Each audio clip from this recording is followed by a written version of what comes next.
5 années passées en Chine, certes, c'est long, mais pour celui qui a fait ses premiers pas dans le football semi-professionnel au Gabon, pas question d'oublier ceux qui l'ont accompagné et soutenu, à l'image de Joseph Nkeyi Rebongino, le président du conseil d'administration de Yem Athletic Club.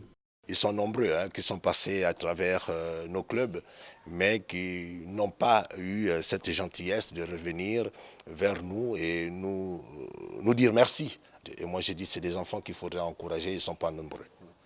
Il faut également dire que les performances de ces jeunes hommes ne pas fait à Adamou une invitation pour qu'il aille plus loin.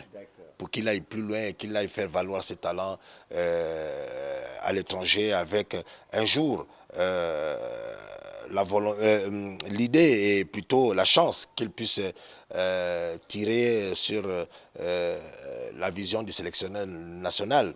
Comme un fils allant remercier son père pour tous les conseils donnés, Parfait Adamou n'est pas allé les mains vides, offrant à Nkeyi Rebongino le maillot qu'il porte en club.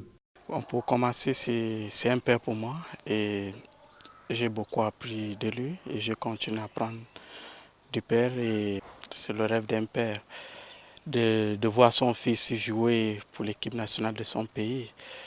Et je pense qu'avec le travail, ça ira. Il m'a conseillé de beaucoup travailler.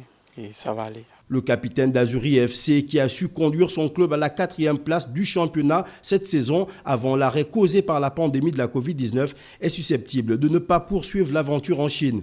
Et dans les coulisses, l'on parle déjà même de l'Irlande.